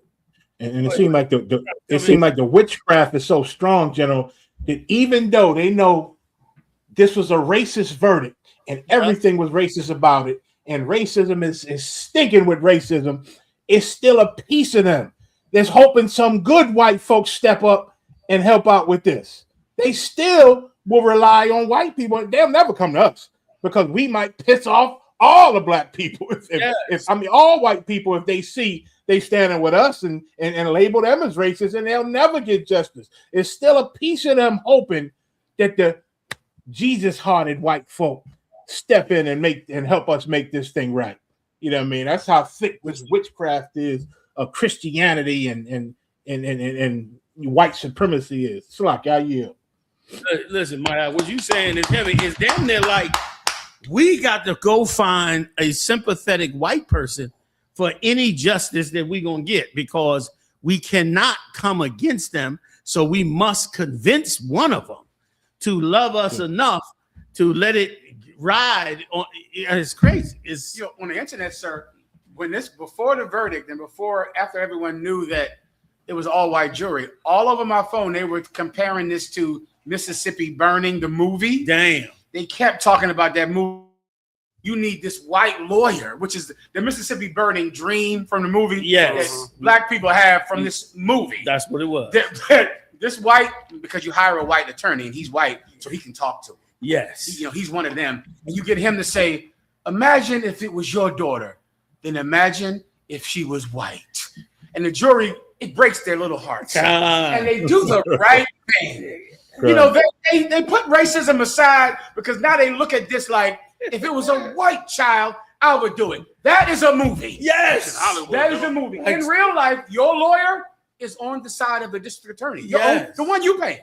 Yes. The lawyer that you pay is talking to the DA saying, listen, I'm going to throw this case. Hook me up and get me a job at the DA next year. Yes. Help me out next year. And they're making deals, and your lawyer is against you, and the jury is convicting you and ignoring anything that your defense is saying. Yeah. It's like they ain't hearing it. No. It's like they done made up their decision before the case they're started. prejudiced. Yes. They prejudge the fucking thing. And so whatever you saying is, can we go make a verdict now? Right. Can we get the hell up out of there and write down guilty and get up out of here so we can go home? Yes. So like what y'all saying is so right. Black people don't realize white people are living rent-free in your brain. And only until you come into the Israelite school, U.P.K, can you evict white people out of living free in your brain. And as long as they living free in your brain, you're going to trust that they're going to do the right thing by you. And we are watching Donald Trump crank up his evil against, and you watching white America barely even flinching. There's white people that, you know, speak up against civil rights and all that. But the civil rights ain't as important as white rights. When they killed out of all those Mexicans that they killed and still killing in detention centers right now, none of it even hardly brushed the news like when Donald Trump killed those two white people. He killed those two white people, brother. That white girl in the car and that white boy on the ground, it shut down the entire ICE operation. That's right. Like, shut them down. Because prior to that, brother, they were like marauders running up and down the streets. And now they done came up against them and just, you know, block them to the point where they don't even want to bring it into Senate and Congress meetings. They don't even want it brought up because it looks so egregious that they kill that white girl, you understand, who was inside her car, and kill that white boy down on the ground with handcuffs on him, when this shit is commonplace when it comes to blacks and Latinos. It is commonplace. But it happened to white people. White people got shook. And here's what's worse. If I could, what's even worse is this: to even think for a moment that we need white people for what we need for what we need for ourselves, is they living rent-free in your brain. Like if you feeling like you cannot stand against white people and what they're doing to you unless other white people are on board, so it could look like this is something against the community, then they are living rent-free in your brain, and you don't have the strength or the understanding how you need to stand up for your own. I'm not calling you to violence or calling you to anything, but just calling you to think freely about you and yours. And then one last thing, if I could, y'all, another problem that we have. When faced with a challenge of justice for blacks and Latinos, we always defer to what sins and wrongs we think we do. Like, you don't want to face that you have to stand up against white people. You'd rather join them and accuse black people of things as well. Like, you never hear white people when accused of doing something wrong to them, you don't never hear them say, well, white people be doing it too. Do you ever hear them say that? You don't never hear them say, well, white people be doing that as well. But the minute you tell black people, yo, this injustice happened or took place, black people really quick to say, well, black people be doing stuff too. Tons of times for years on the street, black people was telling us, well, I done suffered more things in the hands of black people than white people. Of course you did, idiot. You live among black people. but it don't mean white people are not doing more to you and yours. Like, wake the hell up. Like, once again, we are afraid of our slave master. And the only way to get past your fear of your slave master is to learn these scriptures, to grind in these scriptures, because in these scriptures, you will learn righteousness of the Lord, not to go do harm. You don't have to, the best part about being an Israelite, you don't have to worry about fighting the white man. The Lord's fighting him for you right now. He's fighting him in his economy, in his military, in his health, in all his aspects of his life. The Lord is fighting him right now. He just doesn't see it or acknowledge or you to think for that the Lord is bringing his kingdom down. Right now, Europe is in full panic, making nuclear treaties because they worry about Russia overthrowing with the help of China. And America's worried too. All this movement they're doing is their fear. Come on, read it for me, Yediah, please. Khan, sir. The book of Exodus, chapter 6 and verse 9. And Moses spake unto the children of Israel, but they hearkened not unto Moses. But they hearkened not unto Moses. He was telling them what the Lord said. But they hearken not unto Moses. You hearken to the preacher, because he's gonna lie to you. He lied to you like a fucking dog. Excuse my friend. He's gonna lie to you, and he ain't gonna give a damn what he says. But the to us. Go ahead. Khan, sir. For anguish of spirit. For we didn't listen to him for anguish of spirit. Somebody look that word up for me. Tell me what it means to be in anguish. And listen, an anguish of spirit. That's a whole different kind of anguish. That ain't anguish like you in anguish for being in this prison or because you in pain. What does this anguish mean? Y'all got it? To be in anguish of spirit. Go ahead. Khan. Anguish is defined as severe physical or mental pain. Severe physical or mental pain. Let me tell you something. If you in anguish of spirit, you're not in physical pain, but you in severe mental pain. And that's what blacks, Latino, and Native Indians are going through. You're in severe mental pain and you don't know it. Reason you in severe mental pain, or AKA brainwashed, you in that severe mental pain because what is happening in front of you is unjustified and you cannot justify it in your brain. So it is painful. It's painful because it's unjust. And that's what's happening to us here. And you have got to wake up and find your way back to the truth. The water, I yield. Khan, sir. Khan. Recently, sir, I believe it was yesterday, they had the UFC event on the White House, sir. Oh my God, this Muhammad story here. I'm taking a break. I'll be back. I'll be right back.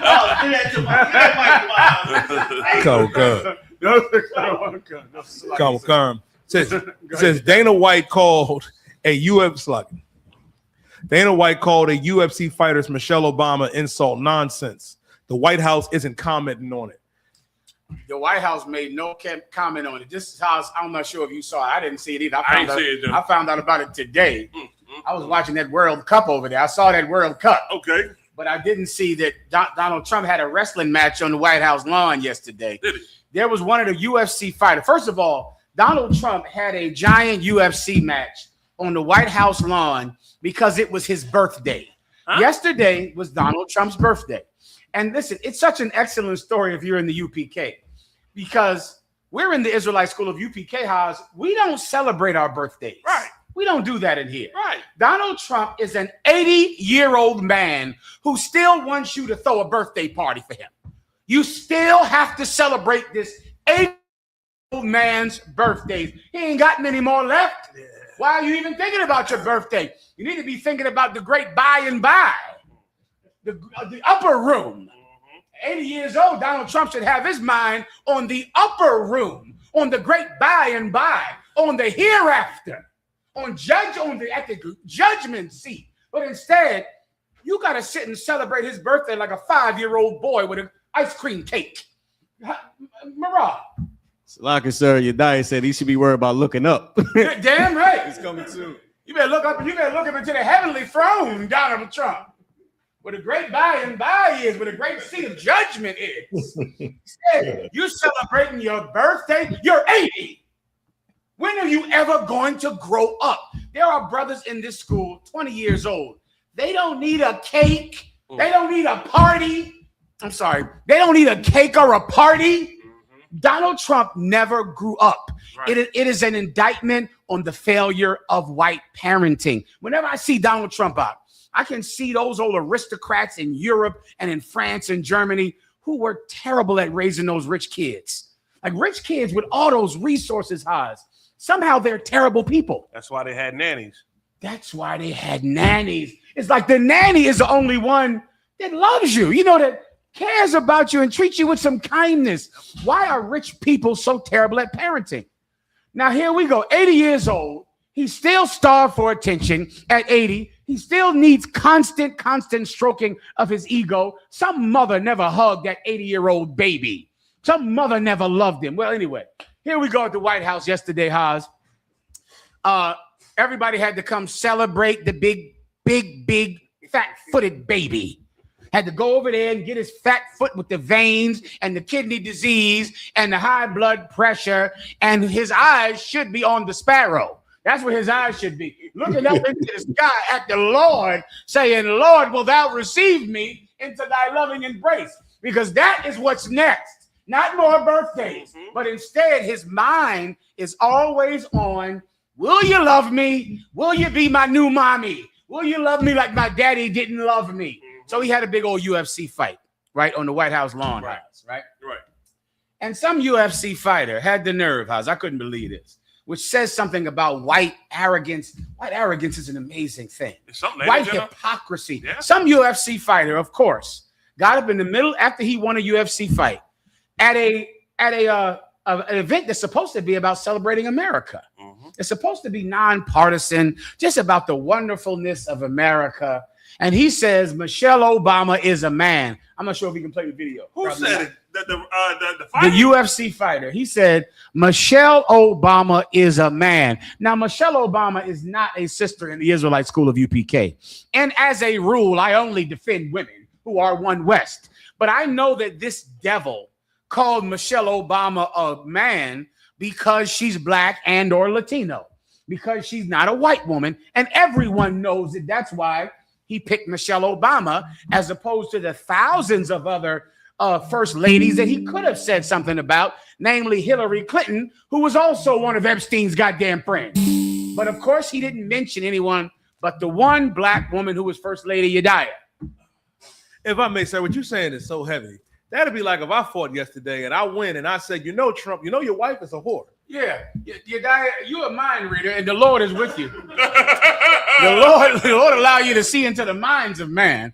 Because can you imagine being the kind of hypocrite that would call Michelle Obama a man when Donald Trump's wife is a whore, an actual practicing whore? And when I say whore, Haas, I'm not talking about promiscuous. I'm not talking about she sleeps with men indiscriminately. I'm talking about a prostitute, You understand me? A working girl, Haas. She bought her. A working girl. He bought her from a real straight up prostitute. Now, I'm not saying a hoe who sleeps with men without thinking. I'm talking prostitution.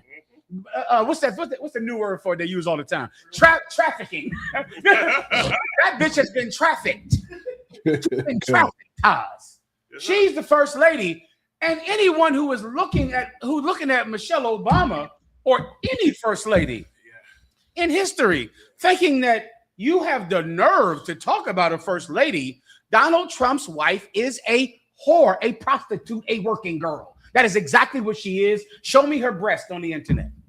Put her breast. We can't play her breast. Can't play. Don't get the show cut off now. But listen, when you're home, go look at the first lady's breasts, okay? On your own personal time. Look at her breasts and her naked body because she has nude photos all over the internet. Right. Hunter Biden in his book said that Jeffrey Epstein introduced Melania to Donald Trump. and Melania Trump is suing him. It's in his book. He said that Jeffrey Epstein introduced them to each other. Jeffrey Epstein was, General Yohanna always told me it was a honeypot situation where he would just bring prostitutes around rich men, and then what's the word when you're trying to get money from someone through crime? Extortion. And then extort them. This week, what's that fool that made Google, made the phones? Microsoft. What's that cat's name? Bill Gates. Bill Gates came before Congress this week and said that Jeffrey Epstein was blackmailing him because on Epstein's Island he was having sex with girls, and Jeffrey Epstein held the videos and was blackmailing Bill Gates. He went in front of Congress this week. I'm sure you can play that. That's on the news. I'm sorry. Come on. If I could, sir, he also had a venereal. Remember, he got a venereal disease. Jesus Christ. Yeah. He didn't want his wife to find out. Slocky. He had a nasty man's disease. He didn't want his wife to find out. Jeffrey Epstein is blackmailing him. Oh, Bill Gates, this is the cat that got all that money. The Gates Foundation. Gates Foundation, And yes. Listen, and was sneaking medicine for the disease in his wife's food. And so Epstein was extorting him or he released all that information. Putting penicillin in his wife's caviar. The caviar full of penicillin. She's like, this caviar tastes funny. Just eat it, bitch. Eat it. Hurry up. Eat it for a week, 7 days. Eat it for 7 days. Eat it for 7 days, 2 times a day. He's got a nerve. Now you know why they can't raise no children. There you go. That's why the kids always come out horrible. It's the answers right here. I mean, Donald Trump is just a perfect example of when you realize the American dream, what a terrible person it will make you. He's everything. He's rich beyond belief. How many wives does Donald Trump have? Only one wife has, because Donald Trump is monogamous. Yeah. Donald Trump believes in monogamy. So what does he do? The minute one of his wives gets a gray hair, he divorces her. That's what happens because he's a monogamous. So he has to do. This is his third wife. His third wife is another prostitute that he met from Jeffrey Epstein because he's a monogamous man. He only believes in one wife. So he divorces a woman as soon as she gets a wrinkle. He divorces her so he can only have one wife. Now the current wife is a working girl, prostitute, whore. Anything else? You die. I wonder if he ever thought that, okay, he talks so much trash about people that they will go back and get dirt on him off his wife. Like, I wonder if that ever crossed his mind. Like, it's pictures of her on her magazines. Yeah. Because that's what she did. And now you talking about everybody else and people talking about people. It would seem like, okay, y'all chill on that. Y'all chill on that because that can come back and bite me. Like you don't care. Well, let me tell you something. This is something Commander Julian Hunter said tonight. Donald Trump and whatever that hustler, huckster, Barnum and Bailey con artist thing, he understands marks. The term mark, you remember that term? Yeah. The term mark is like a term people use for a sucker. Yeah, you mark him. He's a mark. Yeah. Right? It's from marking him and knowing here's the sucker right here, get his money. Right? Donald Trump knows that he could have a whore that's a wife. He could be a 30-time felon. He could be the architect of January 6th. He could bomb Iran, make the gas prices high. He could do everything and say everything terrible. You can grab him by the pussy. He can grab him by the vagina. But he gives racist white men something to be proud of. He does that, and that means anything else he does he's allowed to do it. Yeah. Like he gets these suckers. Elon Musk is another one that's an accompanying story we don't have tonight, but he understands marks. Elon Musk is right now over there in I'm sorry, come on, brothers. Oh, goddamn, play it, please. Let's just wait for General Yohanna. Yes, sir. Any more on this story? I got Bill Gates. Please go ahead. And hold on, which one of them cats married the daughter that they adopted? That is Woody Allen. You see that? That's another. You bringing it out in that. Okay, when you see a white man that has the success that black people believe is unattainable, right? When they live the American dream, you see how terrible people succeed. Mm-hmm. Like that is who succeeds them. Like this Woody Allen, just like Jeffrey Epstein, just like Donald Trump, another sexual deviant, a sexual deviant who married his adoptive daughter, married her. He raised her from a baby, from a little girl. She got 18. He divorced his older wife, let her, Jesus Christ, 14 years old. He divorced his wife when she got a gray hair and got wrinkles, right? Because that's what these monogamous men do, Haas. These monogamous men, bitch, if you get a gray hair, goodbye. I believe in monogamy. And my monogamy don't go to wrinkles and gray hair. It goes to young girls, Haas. He left her and married the 14-year-old. Married her. Well, you died. You want to say something? Yeah, and so that's the success that white men have that we idolize, that you should look at the kind of character on the people you idolize. Right. The kind of character of the people that live out the American dream. Right. They're terrible people, Haas. Yes, sir. Terrible people. Yes, sir. What else do you have?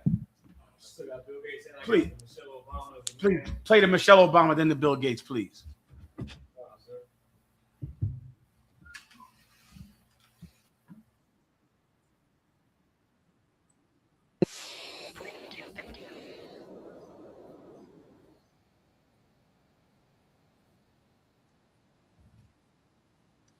Let me see his opponent real fast, if you don't mind again.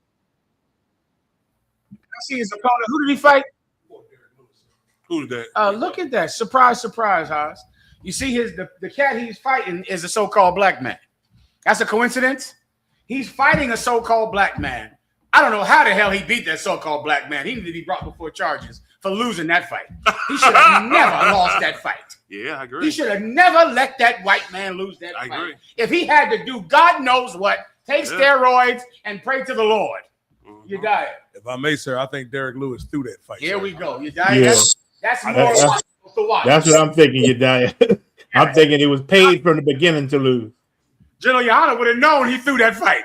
You're absolutely correct that he's paid to throw that fight so that devil can call Michelle Obama a man and then tomorrow be world famous and get tons of money because of it. You want to play anything more with this video? Go ahead. Hold on. I think the general wanted them to say on tape about the man.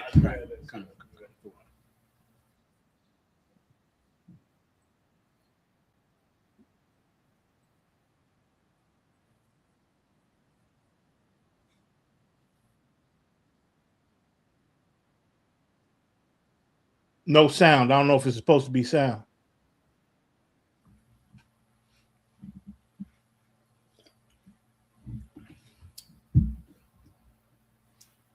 Its post-match interview with Joe Rogan. Michelle Obama is a man.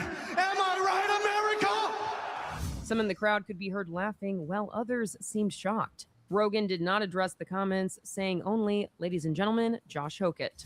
The event was a $60 million made-for-TV spectacle sparked by a suggestion from President Donald Trump and executed by his friend, UFC CEO Dana White. White and Trump sat cage-side on the South Lawn, directly next to WME Executive Chairman and TKO CEO. And you see that, and that just says everything about the America that white people made sure to get rid of Mexicans, to take away opportunities from blacks and Latinos so they could build a place where you could be overtly racist, because simply being subvertly racist was too much agony for them. Yeah, like white people have been able to be racist all they want for years, but they had to be covert about it. They had to lie and say that it was just a system and it was not racist. White people got tired of being covertly racist, and they wanted Donald Trump in office so they could be overtly racist. He's fighting the black man right then. He beats the black man. More than likely, the brother threw the fight for money. And then he says Michelle Obama is a man with an American flag on his head. And also, I hope that teaches you something about that American flag. Yeah. That American flag is a symbol of racism. Yes, sir. That American flag is a racist symbol. How do I know? All the racists wear it. What the hell else do I have to say? All the racists love the American flag. Yeah. The American flag is a symbol of racism. How do you know? Because the racists love it. Morale. Like I said, they also say, living the dream, living the American dream. It's another racist slur, sir. Living the American dream. Because the American dream is not to just hide that you hate blacks and Latinos, but to run them down, arrest them, and kill them and imprison them. And to say you're doing it because they're black. What else are you holding? Elon Musk? Let's go to Elon Musk then. Bill Gates, I'm sorry. Please, go ahead.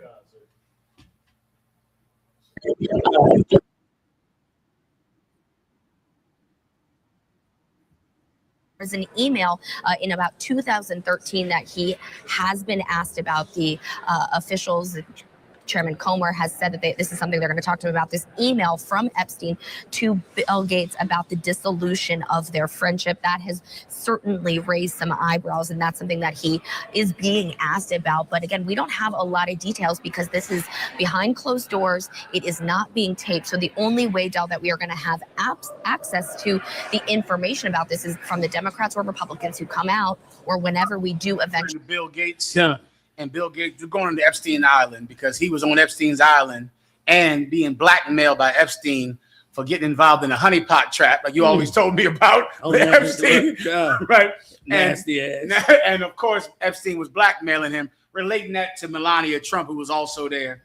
Right. Can I ask one question of the chat room, sir? Please. Someone in the chat room said this. He said, what's his name? Alfonso Eliso 313 G7. He said, one of the white fighters who fought that night has an adopted black son. I would just like to ask that person, what is he trying to say by that? That's all. Good point. If I could, I'm not sure what he means by that. I'd like to know if I could, sir. And so then, sir, we were going to go into the Elon Musk. I was trying to wait till you got back. That's the end of the Melania story. That's a good question that you asked, because are you trying to say what? That because he had a black child, he should be accepted? Or are you saying, Salaka, I can move on. Or are you saying, what are you saying? What should be said is how disrespectful he was to the children that was in that audience. And basically how disrespectful he is to black people. And let me tell you something. Y'all brought up something earlier about the whole American dream and the whole American flag, which was so heavy, because the American dream is just like y'all said.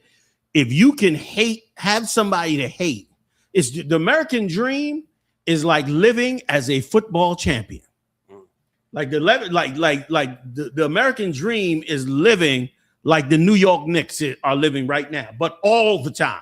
They always have an enemy. They're always playing against the enemy and always winning the championship. Right. Like that's the life of it. That's the real American dream. The real American dream is beat and brutalize black people and Latino people and always feel, yeah, we're the best. We're number one. That's what it's like being in America. And that's what America does to us every day.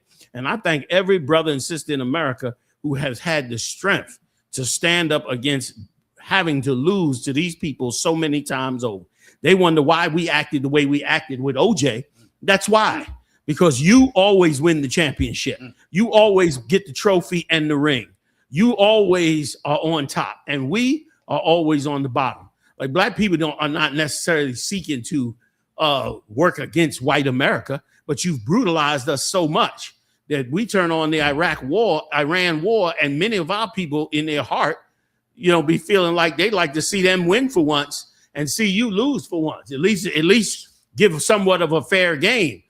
But hold on, blacks and Latinos, don't worry about that. You're gonna win a game, and this game you're gonna win is the same game, but only you ain't gonna take the championship. You're gonna take the lifelong trophy, which is gonna come from Christ. You know what I'm saying? Like that's the game that we playing, and we don't realize we're in that game, and we don't become accustomed to just, it's like the Harlem Globetrotters. When the Harlem Globetrotters go out to play, they have a team that plays opposite them. And that team knows that they're always the losers. And they always have white guys on that team. So it could really look like the black guys are the cool ones, flipping the ball all over the place. And the white guys lose, of course, all the time. And so that's what makes the whole Harlem Globetrotters the Harlem Globetrotters. The problem is these people have been winning and winning and winning and winning endlessly. And you've been losing and losing endlessly. And the more they win, all they want is to win again, to win again, to win again. Like if you had to go and play for a championship every year And some years you won and some years you lost. But every year it was a brutal struggle to win. After a while, you would say, let somebody else win the championship. We've had enough rings. But that's the problem is white people haven't had enough rings because they haven't lost the championship ever. They just keep winning the championship. So they just feel so motivated to brutalize and murder black people because, of course, they know they're going to win the championship again in their mind. But the day is going to come, like the scripture said, which is why I, from a young man, trusted in this Bible. And this Bible has never failed me in all of my years on this earth. As long as I did not get swept up into the brainwashing of Christianity, this Bible have never, ever, ever done me wrong. And these scriptures are clear about what is coming in the near future to this empire. The scripture says that Christ shall be King of kings and Lord of lords, and his kingdom shall be an everlasting kingdom that shall never end. You don't listen to these fools out there. There's no other black book made and written by black people about black people that explain God except the Bible. You want to look for the ultimate black book? Look for the Bible. It's the ultimate black book of black people and about black people serving a black God. If you could look at it that way and get all the Christianity off it, you will find the greatest record and document you have ever held in your hand in history. And the only reason it is not upheld and esteemed like that is because it is of black people.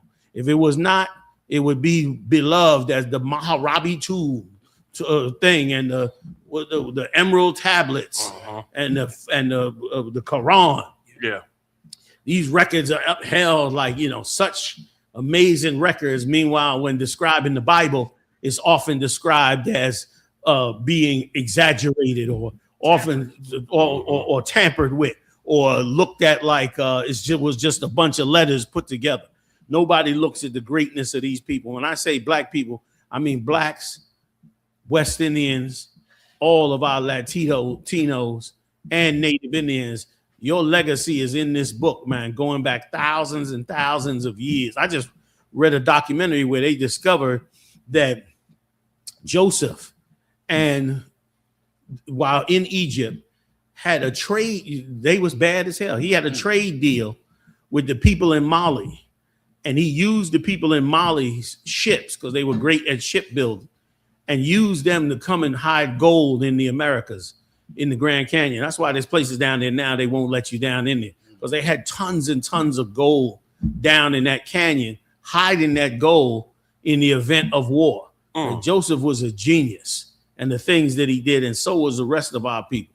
It's time for us, man, to return back to our Father so that he can show us how to do things, and not in no Arab book or East Indian book, or definitely with the understanding of a white man. Let's do it the way the Lord wants it, man. In this Bible and in these scriptures, man. I hope you enjoyed this show as much as I did, man. I had an amazing amongst a team of brothers around me, heavy hitters in every right, man. Give it up, y'all, for General Muhammad in the building with us tonight, doing it up. General Maka Allah in the building with us, doing it up. General Hazayan on deck, doing it up. Marah, y'all get this new studio together. We want y'all on camera, man. Officer Marah, Officer Yadiah, Officer Ibaha, y'all, Officer Matham, y'all. Yadiah, you and Matham, y'all get on Marah. I worked Marah to death. But y'all get on it, man, to build this studio up, man, because we're gonna have 8 cameras up in here, man. He got an amazing plan that he wants to do, man, to bring this studio up on a level, and I can't wait to see it. It's gonna be much, much more interesting as much as it is now, man. We're going to really get some things rocking and rolling up in here. Join us every Monday night. We do it up live every Monday night, 9 p.m. Join us again Wednesday night. We tap in with the brothers in Washington, D.C., the generals in Washington, D.C. as well. Tap in and we do it again with them for a couple of more hours also on this same channel. Also, too, just to let y'all know what's happening coming up next, so-called 4th of July weekend from the 2nd to the 5th, Nashville. Oh, man, we about to get it on, y'all. Nashville, Tennessee, man. If you can make it out there, if you in that area, any camps, officers that have recommended them to be raised up, get your approvals through the generals, please. And let's get out there, man, and add some more dynamic captains to the ranks of the Israelite school, UPK. We're gonna have an amazing time out there, man. I'm gonna be off the hook. I'm having a time like I can't even explain. I'm not even in the room with you right now. Y'all don't even know. It's been amazing ride. I've had a day that's just outstanding. You understand? And I hope you do the same, and you can have the same as if we circle these wagons, take care of ourselves, watch over each other, start to care for one another. That care alone will carry you a lot further than the actual substance you gain from it. So you stay up, man. Keep praying to the Most High. There's only one God. Yahweh is his name. Yahweh Shah is his son, the savior of the children of Israel. We are I.S.U.P.K. We'll see y'all next time, y'all live. Shalom. That's right. Hey, Shalom, Israel. It's Nashville, Tennessee. We hosting the Blackout Cookout under Commander General YAHANNA, man. The I.S.U.P.K is inviting Blacks, Hispanics, and Native Indians. July the 2nd through the 5th. You gotta be here. If you're not here, you're not trying to black your city out, because we are. Shalom.